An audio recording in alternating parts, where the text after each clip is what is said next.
और इसलिए संघ का जीवन जहां देखने को मिलता है वो संघ का है। जहां स्वयंसेवक है वहां संघ का जीवन देखने को मिलता है। जहां स्वयंसेवक का कुटुंब है, यानी संघ का कुटुंब है, वहां आपको संघ का जीवन देखने को मिलता है। और संघ की शाखा है जो संघ के जीवन का लेबोरेटरी रूप है, जिसका अभ्यास करके स्वयंसेवक को लेबोरेटरी के बाहर जाकर दुनिया के सारे विपरीत प्रवाहों में आग्रह पूर्वक उस जीवन को जीते रहना पड़ता है। और इसलिए संघ में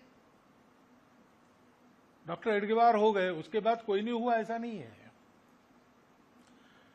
डॉक्टर हेडगेवार हुए तो ऐसे हुए और उन्होंने ऐसा किया कि हम गीत में कहते हैं, तेजोमय प्रतिबिंब तुम्हारे स्वयं सिद्ध अगणित निकले हैं।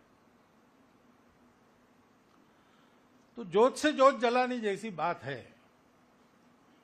संघ स्वयंसेवक सुनते हैं बाद में, पढ़ते हैं बहुत बाद में, लेकिन संघ देखते हैं जब संघ के अंदर कदम रखते हैं तब से।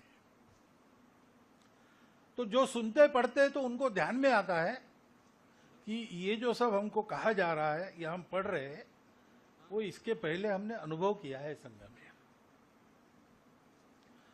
अब संघ तो कोई एक निश्चित इतने संख्या का संगठन है नहीं, पूरे समाज में उसको जाना है, पूरे समाज का संगठन करना है, और समाज में सब प्रकार के लोग हैं। वो संघ में आने के बाद स्वयंसेवक बनने की प्रक्रिया शुरू होती है। टेक्निकली उसको तब से स्वयंसेवक कहा जाता है, एक बार प्रणाम किया हो गया स्वयंसेवक। लेकिन स्वयंसेवक यानी जीवन है, ऐसा अगर हम मानते हैं तो स्वयंसेवकत्व की साधना ये पूर्णता की साधना है, और वो जीवन भर करनी पड़ती है। स्वयं प्रेरणा से माता की सेवा का व्रत धारा है, सत्य स्वयं सेवक बनने का सतत प्रयत्न हमारा है। क्योंकि स्वयंसेवक की पूर्णता की कोई मर्यादा है नहीं, उसकी पराकाष्ठा हमने देखी है डॉक्टर साहब के जीवन में। डॉक्टर साहब को पूछते हैं तो वो कहते हैं कि मैं भी साधना कर रहा हूं। तो इतना आगे जिसका कोई छोर नहीं, जहां पूर्णता भी मर्यादा है, सीमाओं की डोर नहीं, ऐसा वो लक्ष्य है। सतत साधना करनी पड़ती है। सतत साधना सुख से नहीं होती, क्योंकि ये एक प्रकार से विपरीत साधना है।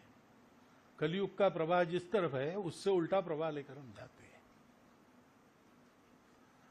लेकिन यही करना है, क्योंकि जो भारत को दुनिया में करना है वो कर सकने वाला भारत खड़ा होना है, तो उसका उदाहरण भारत को बनना पड़ेगा।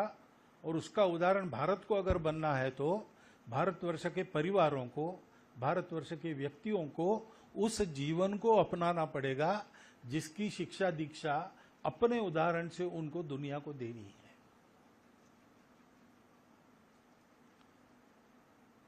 बहुत बड़ा विचार किया होगा डॉक्टर साहब ने। इतना सब चिंतन कब किया, इतनी सारी बातें कब सोची, इसका आश्चर्य लगता है।